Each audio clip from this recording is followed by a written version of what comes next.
నమస్కారం వార్తలకు స్వాగతం. ముందుగా ముఖ్యాంశాలు. మాజీ మంత్రి జోగు రామన్న ప్రెస్ మీట్, పలు అంశాలపై వివరణ.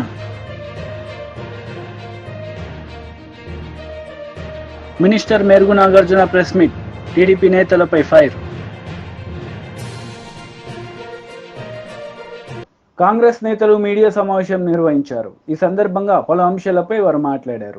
ప్యాకింగ్ చేస్తా ఉంటే ఇవాళ ఆదిలాబాద్ జిల్లాలో పట్టుకోవడం జరిగింది, కేసు బుక్ చేయడం జరిగింది.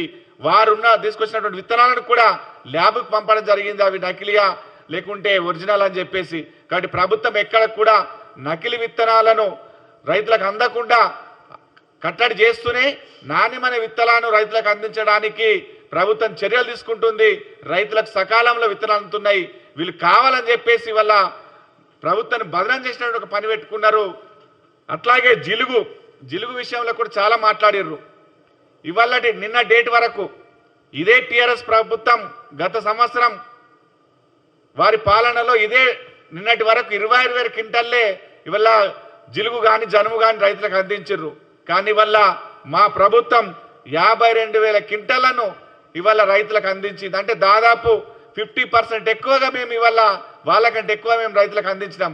మరి విత్తనాలు లేవు అని చెప్పేసి ఒక దుష్ప్రచారం చేసి రైతులను భయోందనలకు గురి చేసేటువంటి ఒక కార్యక్రమం పెట్టుకున్నారు. రైతులు కూడా ఎక్కడ అధైర్యపడకండి, ఎక్కడ కూడా ప్రతిపక్షాలు చెప్పేటటువంటి మాటలు అమ్మకండి. మీకు ఉదాహరణకి ఇదే వాళ్ళు 26,000 క్వింటలు అమ్మితే ఇవాళ 52,000 క్వింటలు ఇవాళ జిలుగు అన్ని కూడా జనుము జిలుగు అన్ని కూడా రైతులకు అందించినాం. అంటే ఎక్కడ కూడా ఏ విత్తనానికి కూడా కొరత లేదు. రైతులకు సరిపడే విత్తనాలన్నిటిని కూడా మేము అందించడానికి సిద్ధంగా ఉన్నాము. గత ప్రభుత్వం చేసినటువంటి మోసాలు ఇవాళ మాట్లాడుతూ ఉన్నారు. ఇప్పుడే పెద్దలు చెప్పినట్లుగా నీకు ధర కావాలంటే బేడీలు వేసినటువంటి చరిత్ర మీది, ధర కావాలని రోడ్ల మీదకి వస్తే అరెస్టులు చేసి కేసులు పెట్టి జైల్లోకి పెట్టినటువంటి చరిత్ర మీది, మీరు పంటల కొనుగోలులో తరుగు పేరు మీద ₹1,00,00,000 లూటి చేసినటువంటి చరిత్ర మీది. ఎక్కడ కూడా విత్తనాల సబ్సిడీలు ఇవ్వలేరు, డ్రిప్పులు ఇవ్వలేరు, అన్నీ కూడా అన్ని రకాల సబ్సిడీ ఎత్తేసి రైతులకు ఇబ్బంది గురి చేసినటువంటి నీచమైనటువంటి చరిత్ర టీఆర్ఎస్ పార్టీది. కానీ ఇవాళ అలా కాకుండా రైతులకు అందుబాటులోకి అన్ని విత్తనాలు తీసుకొచ్చి సకాలంలో ఏ రైతు కూడా ఇబ్బంది లేకుండా పరిపాలన కొనసాగుతున్నటువంటి చరిత్ర కాంగ్రెస్ పార్టీది. మీరు మరోసారి ఈ రకంగా అనవసరమైనటువంటి దుష్ప్రచారం చేస్తూ రైతులు గందరగోళం గురి చేస్తే మాత్రం చూస్తూ ఊరుకోమనేటువంటి మాట చెప్తా ఉన్నాం.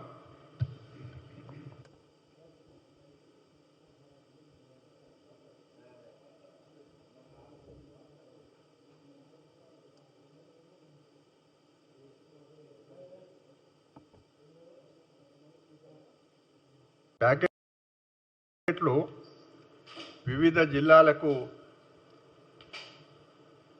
అందుబాటులో ఉంచడం జరిగింది. వీటిని సక్రమంగా పంపిణీ జరగడానికి ఆయా జిల్లా కలెక్టర్లు,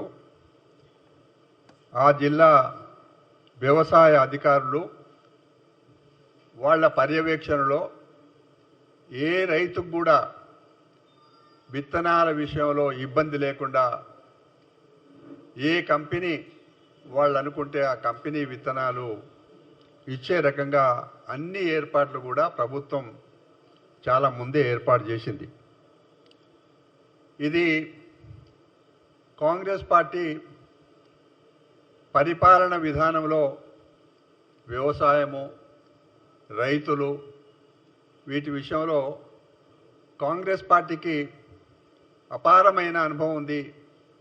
అందుకే ప్రభుత్వం ఏర్పాటైన మరుక్షణం నుంచి రైతుల సంక్షేమం గురించి అన్ని నిర్ణయాలు కూడా చకచకా జరిగినాయి. ఇది మేము చాలా సీరియస్గా టీఆర్ఎస్ పార్టీ మొన్నటి వరకు అధికారంలో ఉన్న పెద్ద నాయకులంతా మిద్దెలు మేడలెక్కి మాట్లాడుతున్నారు.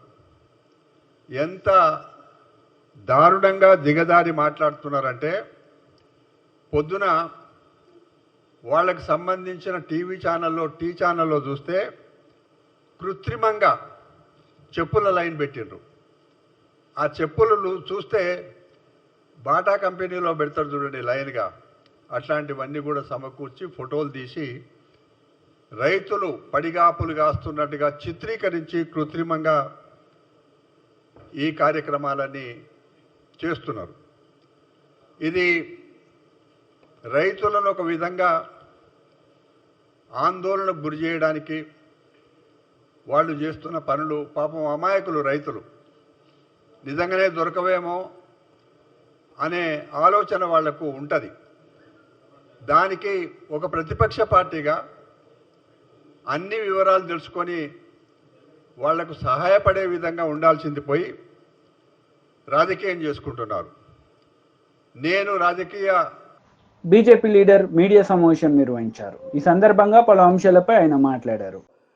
ఇప్పటి వరకు ఫసల్ బీమా మీద ఈ రాష్ట్రంలో అమలు చేస్తామని ఒక పక్కకు చెప్పిండ్రు. అసలు ఎవరి ప్రీమియం ఎంత, ఎవరు కట్టాలా? కేంద్ర ప్రభుత్వ ప్రీమియం మినా ఈ రాష్ట్ర ప్రభుత్వం కట్టేటటువంటి ప్రీమియమే కాకుండా రైతులు కట్టే ప్రీమియం కూడా ఈ రాష్ట్ర ప్రభుత్వం భరించాలని మేము మాట్లాడినప్పుడు ఒక పక్క కడతామనే విధంగా మాట్లాడిండ్రు. కానీ ఇప్పటి వరకు దాని మీద స్పష్టమైనటువంటి ఆదేశాలు ప్రభుత్వం నుండి లేవు. రైతుకు కనీసం ప్రభుత్వం నుంచి ఒక సమాచారం లేదు. ఇప్పుడు అసలు ఏ సీడు, ఏ కంపెనీ ఉత్పత్తి చేసిన సీడు మార్కెట్లో అందుబాటులో ఉన్నదో ఇప్పటి వరకు వ్యవసాయ శాఖ సమీక్ష చేసినట్టు మాకు అనిపిస్తలేదు. స్టేట్ లెవెల్ బ్యాంకర్స్ మీటింగ్ జరిగిపోయింది, 3 నెలలు అయిపోయింది జరిగిపోయి. కానీ జిల్లా లెవెల్ బ్యాంకర్స్ కమిటీకి ఎటువంటి డైరెక్షన్ వెళ్ళలేదు. పంట రుణాలు రైతులకు ఎక్కడా కూడా అందుతలేవు. కేవలం రెన్యువల్స్ మాత్రమే చేస్తున్నారు. వేల కోట్ల రూపాయలు ఇప్పటికే పంట రుణాలు రైతులందరికీ బ్యాంకర్లు ఇవ్వాలా. ఒక పక్క బ్యాంకర్లేమో రైతులు లోన్లు కట్టలేదు కాబట్టి మేము ఇవ్వలేని పరిస్థితులు ఉన్నామని బ్యాంకర్లు మాట్లాడతారు. ప్రభుత్వ ప్రకటన ఎన్నికల తర్వాత ఒక తీరు, 4 నెలల తర్వాత ఇంకో తీరు. రేపు ఏ రకంగా మాట్లాడతారో ప్రభుత్వ ప్రకటన కూడా అర్థం కానటువంటి పరిస్థితి ఉన్నది.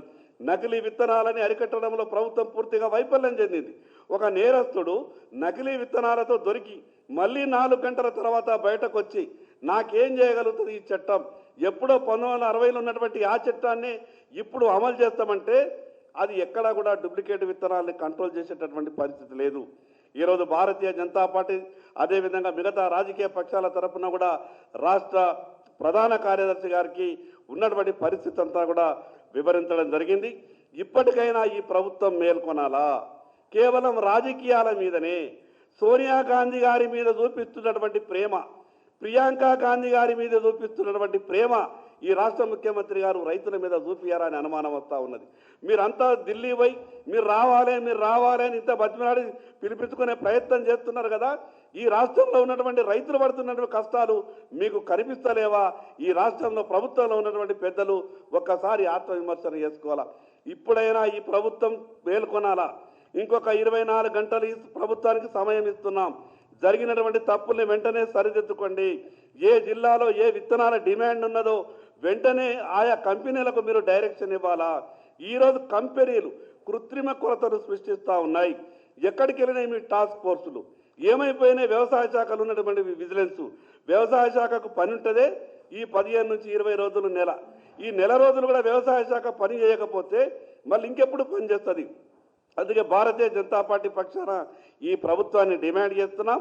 ఈ ఏవైతే రుణమాఫీ విషయం మీద కానీ, అదేవిధంగా డూప్లికేట్ విత్తనాలు మార్కెట్లో నిరోధించడంలో కానీ, అదేవిధంగా మిగతా కావలసినటువంటి సీడ్ ఏదైతే విత్తనాలు రైతులకు అందుబాటులో తీసుకురావడంలో కానీ, ఈ 3 విషయాలపై ప్రభుత్వం వెంటనే చర్యలు తీసుకోవాలా. లేకుంటే ఈ 48 గంటల తర్వాత రైతులతో కలిసి ఉద్యమాలు చేయాల్సి వస్తుంది. దానికి ఈ రాష్ట్రంలో ఏది జరిగినా ఈ ప్రభుత్వమే బాధ్యత వహించాల్సి వస్తుందని ఈ సందర్భంగా తెలియజేస్తున్నాం. ఓకేనా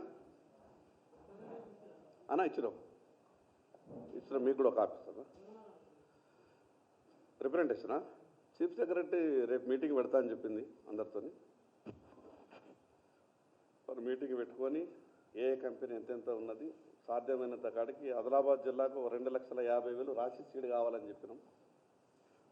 మ్యాక్సిమం 1,50,000 ప్యాకెట్ల వరకు ఇప్పించే ప్రయత్నం చేస్తారని మాట్లాడింది. రేపేదో మీటింగ్ కాన్ఫరెన్స్ ఇస్తామని చెప్పి.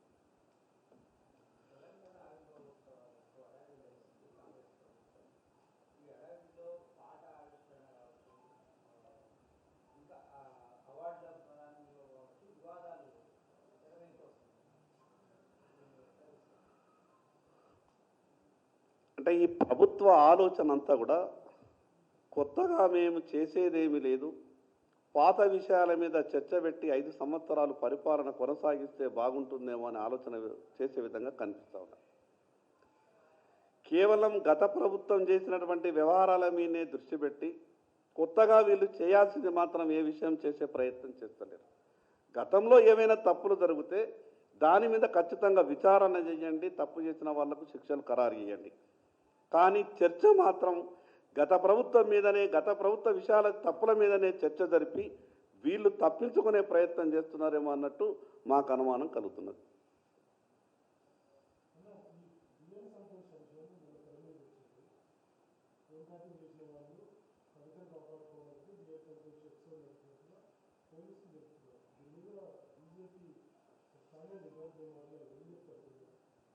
పెద్దలు మాట్లాడతారన్న ఆ విషయం మీద, జాతీయ స్థాయి అంశం కాబట్టి పెద్దలు మాట్లాడతారు.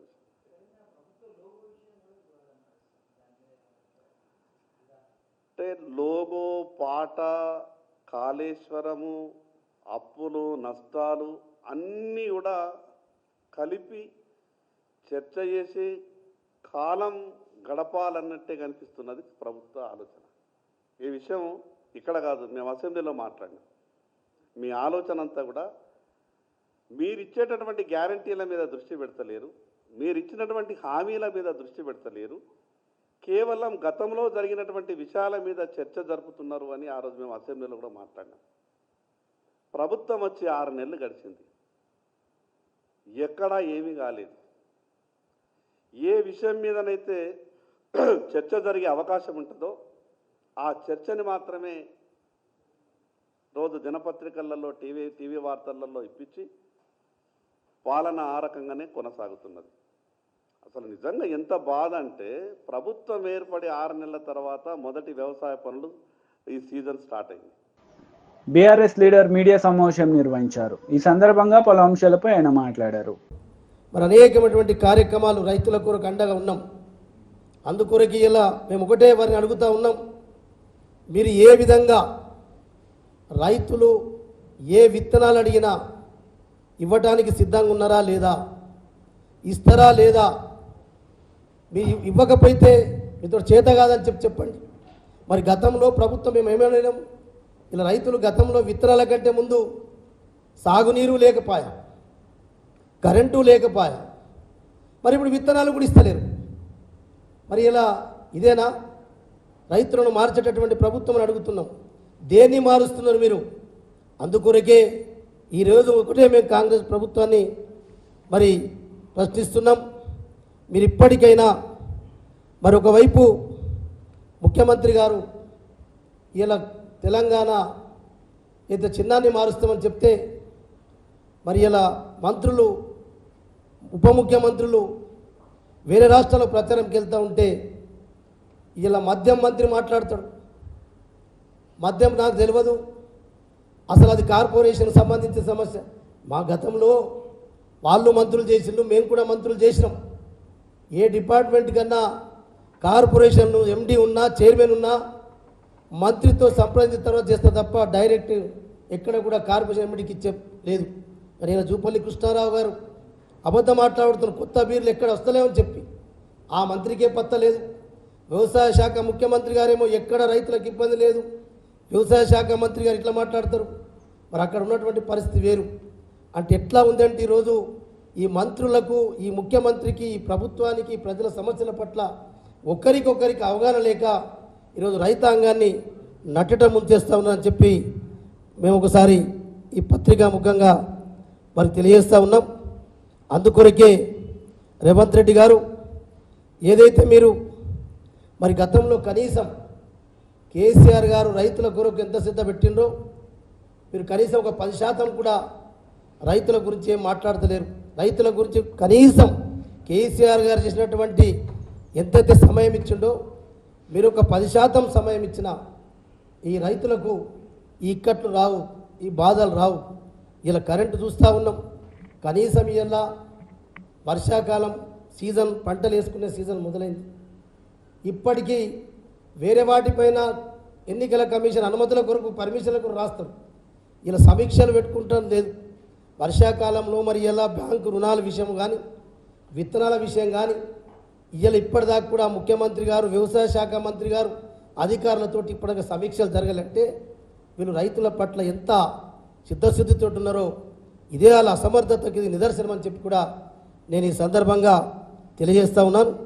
అందుకొరకే కేవలం ఇవాళ ముఖ్యమంత్రి గారు రేవంత్ రెడ్డి గారు కేసీఆర్ గారు చేసినటువంటి ఆనవాళ్ళను మాత్రం తీయడానికి కొరకే ప్రయత్నంలో మునిగి ఉన్నావు తప్ప నువ్వు రైతుల పట్ల, రైతుల సమస్యల్ని, రైతులకు ఏదైతే పథకాలు మార్చిస్తానని చెప్పినావో, ఇందిరమ్మ రాజ్యంలో ఇక్కట్లుండని చెప్పినావో, కేవలం కేసీఆర్ యొక్క ప్రభుత్వం ఉన్నప్పుడు ఆనవాళ్ళని తీసేయడం తప్ప నీకు ఎలాంటి చిత్తశుద్ధి లేదు. అందుకొరకే మేము డిమాండ్ చేస్తూ ఉన్నాం ఈరోజు మన ముఖ్యమంత్రి రేవంత్ రెడ్డి గారిని, ఇప్పటికైనా మీరు ఏదైతే వేరే రాష్ట్రాలకు వెళ్ళడం, వేరే రాష్ట్రాల నుంచి ప్రచారంకి వెళ్ళడం, ఇక్కడి నుంచి వసూలు చేసి ఢిల్లీకి పంపడం తప్ప తెలంగాణ రాష్ట్ర ప్రజల యొక్క, ఇటు రైతులు కావచ్చు, మిగతా వర్గాల యొక్క ప్రజల యొక్క నట్టడం ఉంచే ప్రయత్నం చేస్తూ ఉన్నారు. ప్రభుత్వం ప్రజల గురించి ఏమాత్రం కూడా పట్టించుకుంటలేని చెప్పి కూడా ఇవాళ మేము ప్రభుత్వాన్ని ప్రశ్నిస్తున్నాం. ఇలా వానాకాలం వచ్చిన తర్వాత సాగునీరు పంటలు కూడా ఉంటాయి, ప్యాడ్ వేస్తారు. ఇలా సాగునీరు ఎప్పుడు విడుదల చేయాలా, ఎట్లా విడుదల చేయాలనే విషయాన్ని కూడా ఇప్పటి వరకు సమీక్షలలో ప్రస్తావన రాలే. అందుకొరకే మేము ఇప్పటిదాకా ఒకటే గవర్నమెంట్ని విజ్ఞప్తి చేస్తూ ఉన్నాం, ఏ జిల్లాలో ఎంతెంత ఎరువులు విత్తనాలు ఉన్నదో శ్వేతపత్రం కూడా విడుదలయ్యాలని చెప్పి మేము ప్రభుత్వాన్ని డిమాండ్ చేస్తూ ఉన్నాం. అంతేకాకుండా ఈరోజు ఇలా తెలంగాణ రాష్ట్రంలో రైతులు చాలా మళ్ళీ ఇప్పటికీ 250 మంది దాదాపు ఆత్మహత్యలు చేసుకున్నారు. ఇలా కరెంట్లు లేక మళ్ళా మనం సమస్య చూస్తున్న మోటార్ల రిపేర్లు పెరిగినాయి, ట్రాన్స్ఫార్మర్లు పేలుతూ ఉన్నాయి, ఇన్వర్టర్లు కొనుక్కొని పెట్టుకోవడం వచ్చిందంటే ఇదే ఇందిరమ్మ రాజ్యమా, ఇదే మార్పు అని చెప్పి అడుగుతున్నాం. అందుకొరకే రేవంత్ రెడ్డి గారు మీరు ఏ డిక్లరేషన్లు ఏమేమి మాట్లాడినరో అందరి ప్రజలు గమనిస్తూ ఉన్నారు.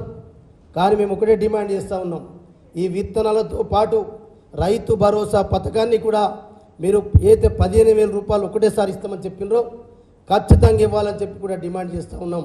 కేవలం రుణమాఫీ పేరుతోటే అయితే మరి పబ్బం గడుపుతూ ఉన్నాము. ఆగస్టు 15వ తారీఖు అని చెప్పి మరి ఇప్పుడు పంటలు వేసుకునే సమయం వచ్చింది. రైతు భరోసా పథకం ఎప్పుడు ఇస్తావు? ముఖ్యమంత్రి మాట్లాడుతున్నాడు, వ్యవసాయ శాఖ మంత్రి మాట్లాడితే ఒకటి మాట్లాడతారు, ముఖ్యమంత్రి గారు దాని గురించి భరోసా గురించి మాట్లాడడమే లేదు. మరి ముఖ్యమంత్రి గారు రైతుల పట్ల మాట్లాడు, నీకు నోరెందుకు ఇప్పుతలేమని అడుగుతున్నాం. చెప్పండి, ముఖ్యమంత్రి గారు ఖచ్చితంగా రైతు భరోసా పథకం ఎప్పటి వరకు ఇస్తావు? ఎందరు రైతులకు ఇస్తావు? ఎప్పుడు సర్వేలు చేస్తావు? ఇదే మంత్రివర్గంలో తుమ్మల నాగేశ్వరరావు గారు ఉన్నారు. మరి ఆనాడు గుట్టలకు ఇచ్చిండు, చెట్లకు ఇచ్చిండు, రియల్ ఎస్టేట్లకు ఇచ్చిందని చెప్పిన ఆనాడు మంత్రివర్గంలో ఏం చేసినావు? ఆనాడు మంత్రివర్గంలో ఒక మంత్రివి కదా, ఆనాడు ఎందుకు మాట్లాడలేదు? అంటే నీ మంత్రి పదవి కాపాడుకోవడానికే ఉంటావు తప్ప ఇలా ప్రభుత్వం మారింది అంటే నీ మాట మారితే ఎట్లా? నీ నోరుకు విలువ ఉండాలి కదా. అందుకొరకే ఎప్పుడైనా రైతుల సమస్యల గురించి ఇలా విత్తనాలు జొన్నలు మార్కెట్లో పోతే కలర్ మారితే కొనమని చెప్తారు. టీడీపీ లీడర్ మీడియా సమావేశం నిర్వహించారు. ఈ సందర్భంగా పలు అంశాలపై ఆయన మాట్లాడారు. రాలేదు ఇదే రూల్స్ అంటే వెనక తగ్గేవాళ్ళు ఎవరో కూడా కౌంటింగ్ ఏజెంట్కి వెళ్ళొద్దు. టీడీపీ జనసేన ఏజెంట్లకి ప్రతి విషయంలో అడ్డం జరగాలి. తప్పులు చేసినా పర్వాలేదు, మేము కాపాడుతాం. ఏం మాట్లాడుతున్నావు? బుద్ధి ఉందా?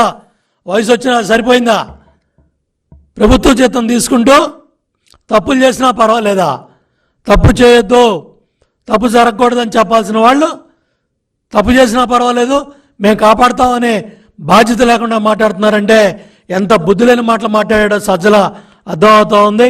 ఇవాళ శాంతి భద్రతల విఘాతానికి కానీ ఎన్నికల ప్రక్రియకి ఎటువంటి ఆటంకాలు కల్పించినా, బహిరంగ వ్యాఖ్యలు చేసినా ఇమ్మీడియట్గా చర్యలు తీసుకోవాల్సిన బాధ్యత ఎన్నికల సంఘం మీద కూడా ఉంది. ఇమ్మీడియట్గా సజ్జల రామకృష్ణారెడ్డిని అరెస్ట్ చేయాలి. అదేవిధంగా ఈ మాట్లాడిన మాటలు కూడా సాక్షి పత్రిక కావచ్చు, సాక్షి మీడియా కావచ్చు, బ్లూ మీడియా కావచ్చు, గంటకి ఏదో ఉద్ధరించినట్టుగా, ఏదో బ్రహ్మాండంగా మాట్లాడినట్టుగా, ఇది మరి ఎన్నికల్లో ఈ హింస ప్రేరేపించడానికి, కౌంటింగ్ ప్రక్రియలో గొడవలు జరగడానికి రెచ్చగొట్టే విధంగా కూడా ఈ సాక్షి మీడియా, సాక్షి ఛానల్ ఇవన్నీ ప్రవర్తిస్తూ ఉన్నాయి. ఆ యాజమాన్యాల మీద కూడా చర్యలు తీసుకోవాలని చెప్పి కూడా నేను ఎలక్షన్ సంఘాన్ని కోరుతా ఉన్నాను. ప్రజాప్రాతినిధ్య చట్టం 1951 ప్రకారం ఎన్నికల ప్రవర్తన నియమావళిని మరి ఉల్లంఘిస్తూ సజ్జల రామకృష్ణారెడ్డి బాధ్యతారాహిత్యంగా ఈ కౌంటింగ్ ప్రక్రియలో ఏజెంట్లని హింసకు ప్రేరేపించే విధంగా మరి ఈ రెచ్చగొట్టే విధంగా ఈ కార్యక్రమాలు చేశాడు. దాని ప్రకారం కూడా చర్యలు తీసుకోవాలని చెప్పి కూడా ఎన్నికల సంఘాన్ని కోరుతా ఉన్నాను. బహిరంగ వ్యాఖ్యలతో చేయడంతో పాటు తప్పు చేసిన వాళ్ళని, ఈ ఈవీఎంలు విధ్వంసం చేసిన వాళ్ళని కూడా సమర్థించుకుంటా మాట్లాడిన సజ్జల రామకృష్ణారెడ్డిని నిమిషం కూడా బయట ఉంచడానికి వీల్లేదు. ఇమ్మీడియట్గా తక్షణం అరెస్ట్ చేయాలని కూడా డిమాండ్ చేస్తూ ఉన్నాను. అట్లాగే ప్రభుత్వ సలహాదారి ఉద్యోగం నుంచి కూడా తొలగించాలని కూడా డిమాండ్ చేస్తూ ఉన్నా. ఎందుకంటే తాడేపల్లి కొంపలో ఉండి గత 4 రోజులుగా ముఖ్యమంత్రి కార్యదర్శి ధనంజయ రెడ్డి, సజ్జల రామకృష్ణారెడ్డి, ఆ సోషల్ మీడియా చేసే పడుద్దాయి సజ్జల భార్గవరెడ్డి, అదేవిధంగా రఘురామరెడ్డి, వీళ్ళందరూ కూడా ఈ ఏదైతే టెలికాన్ఫరెన్స్ల ద్వారా ఏదైతే చీఫ్ సెక్రటరీ జవహర్ రెడ్డిని అడ్డం పెట్టుకొని ఏదైతే రిటర్నింగ్ ఆఫీసర్ని బెదిరించే కార్యక్రమాలు కూడా వీళ్ళు ఈ దుర్మార్గులు యంత్రాంగం అంతా కూడా చేసింది. ముఖ్యమంత్రి కార్యాలయం దగ్గర నుంచి, తాడేపల్లి కొంప కార్యాలయం దగ్గర నుంచి, క్యాంపు కార్యాలయం దగ్గర నుంచి ఎవరెవరు ఫోన్లు వెళ్ళినాయి, ఎవరెవరో టెలికాన్ఫరెన్స్లు వెళ్ళినాయి. ఇవాళ చూడండి చాలా ప్రాంతాల్లో రిటర్నింగ్ ఆఫీసర్స్ మాకు ఆరోగ్యం బాగోలేదని ఒకడు, లేదా మేము భయపడుతున్న వాళ్ళని ఒకళ్ళు, ఒత్తిళ్ళు వస్తున్నాయని ఒకళ్ళు మమ్మల్ని తప్పించమని ఇవాళ రాయలసీమ ప్రాంతంలో కొంతమంది ఆర్ఓలు, కొంతమంది పోలింగ్ అధికారులు, కౌంటింగ్ వెళ్ళే అధికారులు మరి ఎన్నికల సంఘాన్ని అడుగుతున్నారంటే దీనికి బాధ్యత ఈ సజ్జల రామకృష్ణారెడ్డి లాంటి ఈ వ్యాఖ్యల వల్లే ఈ దుర్మార్గాలు, ఈ అరాచకాలని బట్టబయలవుతూ ఉన్నాయి. కాబట్టి ఇమ్మీడియట్గా సజ్జల మీద చర్యలు తీసుకోవాలని కూడా డిమాండ్ చేస్తూ ఉన్నా. ఎర్రగొండపాలెం అక్కడ ఆ రిటర్నింగ్ ఆఫీసర్ చెవిరెడ్డి భాస్కర్ రెడ్డి చేసిన అరాచకాలు, అక్కడ ఏదైతే ఆ ఆర్ఓ ఆఫీస్కి వచ్చి అతను మాట్లాడిన మాటలు, ఏళ్ళు చూపించి బెదిరించిన విధానం, ఇది పోలింగ్ ప్రక్రియలో ఇవాళ ఆర్ఓని అక్కడ బదిలీ చేసినట్టుగా మరి వార్తలు మీడియాలో వచ్చాయి. దాన్ని కూడా ఎన్నికల సంఘం దృష్టికి తీసుకెళ్తాం. నిజాయితీగా, నిష్పక్షపాతంగా, పారదర్శకంగా, ట్రాన్స్పరెంట్గా పనిచేసిన రిటర్నింగ్ ఆఫీసర్లు కానీ కౌంటింగ్ అధికారులని కాపాడాల్సిన బాధ్యత కూడా ఎన్నికల సంఘం మీద ఉంది. చెవిరెడ్డి భాస్కర్ రెడ్డి ఆర్ఓని బెదిరించేది మీడియాలో వచ్చింది, పత్రికల్లో వచ్చింది, సోషల్ మీడియాలో వచ్చింది.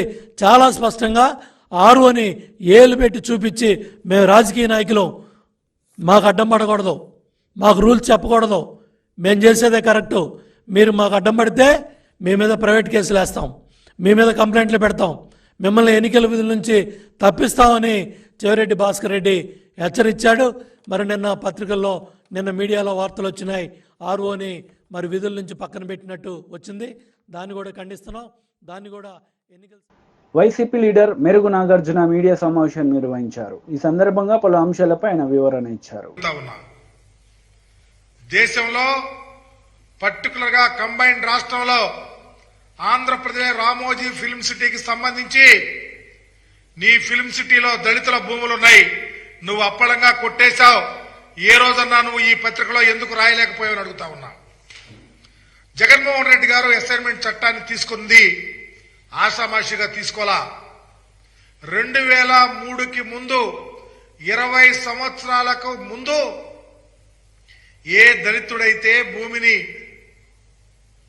పండించుకుంటా ఉన్నాడో, వారి పేరు మీద ఉందో, దానికి ఒక ప్రత్యేకమైన చట్టం తెచ్చి ఒకవేళ ఎవరైనా మధ్యలో దానిని రాయించుకున్నా 20 సంవత్సరాలు అయిపోయిన తర్వాత అదే దళితుడకు దానిని అసైన్ చేసి వాళ్ళకు హక్కు కల్పించాడు. మీరు రాసిన వెర్రి రాతలకు ఎవరో వాళ్ళు చేయించుకున్నారు, వీళ్ళు చేయించుకున్నారు, లేకపోతే అని చెప్పి రాస్తే అవి అది కాదు. 20 years కంప్లీట్ అవ్వాలా. మరలా ఏ దళితుడికైతే అసైన్ చేసిందో ఆ దళితుల పేరు మీద వస్తే వాళ్ళు అమ్ముకోవచ్చు, ఎవరైనా కొనుక్కోవచ్చు. ఏదో నాగార్జున ఇంకొకళ్ళో రాయించుకున్నారని చెప్తా ఉన్నారే, అవన్నీ అభూత కల్పనలు. మేము చెప్తా ఉన్నాం, ఎవరు రాయించుకున్నా చట్టానికి లోబడి రిజిస్ట్రేషన్ అవ్వాల్సిందే. మీకులాగా రాజధాని ప్రాంతంలో చంద్రబాబు నువ్వు నీ అంటుకో 4,000 కోట్ల రూపాయలు ఖరీదు చేసే దగ్గర 1,100 ఎకరాలు మీరు రాయించుకున్నారే. రాజధాని వస్తుంది, దళితులు మీ భూములు లాగేసుకుంటారని చెప్పి అప్పలంగా 5 లక్షలు రాయించారే. దానిని ప్రజలు మర్చిపోరు. దళితుల భూముల అప్పలంగా కొట్టేసింది చంద్రబాబు అండుకో తప్ప ఈ రాష్ట్రంలో ఎవరు కాదు. ఒకవేళ ఇప్పుడు జగన్మోహన్ రెడ్డి గారికి చట్టం తెచ్చినాక ఎవరన్నా రాయించుకున్నా ప్రొసీజర్లే ఎక్కడా డివేట్ అవ్వాల్సిన పని లేదు. 20 ఏళ్లు ఉండాలా, లబ్ధిదారుడు అమ్ముకుంటే ఎవరైనా కొనుక్కోవచ్చు. మీకులాగా తప్పుడు ఆలోచనలు, మీకులాగా దళితులను మోసం చేయటం, దళితుల మీద అవగాహనగా మాట్లాడటం, దళితుల్లో ఎవరైనా పుట్టాలనుకుంటారంటాం, దళితుల భూములు దండుకోవటం, భయపెట్టడం, బాపెట్టడం, మోసాలు చేయటం, కేసులు పెట్టడం, భయభ్రాంతులు చేయటం మీకు వెన్నతో పెట్టిన విద్య. మీ కళ్ళు ఏమైపోయినా అడుగుతా ఉన్నా. ఈ రాష్ట్రంలో దళితుల మీద దాడులు జరిగితే, అఘాయిత్యాలు జరిగితే, అమానుషాలు జరిగితే పేటెంట్ చంద్రబాబుకి, చంద్రబాబు తాబేదారులకి తప్ప ఎవ్వరికీ లేదు. ఒక్క జగన్మోహన్ రెడ్డి గారి కోసం ఏనాడైనా మీరు మాట్లాడే కనీస అర్హత లేదు. ఎందుకంటే దళితులు బాగుండాలన్నా, దళితులు ధైర్యంగా బ్రతకాలన్నా, గుండె మీద చేసుకుని ఉండాలన్నా, వాళ్ళతో నీకు ఇవ్వందేనని చెప్పేసి వాళ్ళు నా వాళ్ళని చెప్పి, నా ఎస్సీలు, నా ఎస్టీలు, నా బీసీలు, నా మైనారిటీలు అని చెప్పిన రాజకీయ ఉద్దండు ఈ దేశంలో జగన్మోహన్ రెడ్డి గారు. మీకులాగా దళితుల భూములు లాక్కుంటున్నారు ఎవ్వరు. నేను చెప్తా ఉన్నా, ఈ రాష్ట్రంలో దళితుల భూములు లాక్కుని తిని పందికొక్కులాగా బలిచింది తెలుగుదేశం పార్టీ తప్ప ఎవరు లేరు. ఏదో మీకు అయిపోయింది, ఇక తెలుగుదేశం పార్టీ కోసాలు కదిలిపోతున్నాయి. వార్తలు ముగించే ముందు ముఖ్యాంశాలు మరోసారి. మాజీ మంత్రి జోగు రామన్న ప్రెస్ మీట్, పలు అంశాలపై వివరణ.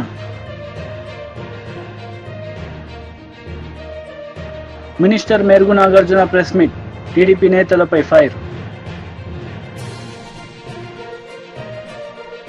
ఈ వార్తలు ఇంతటితో సమాప్తం. తిరిగి ప్రసారమయ్యే వార్తలు మళ్ళీ కలుద్దాం. అంతవరకు సెలవు. నమస్తే.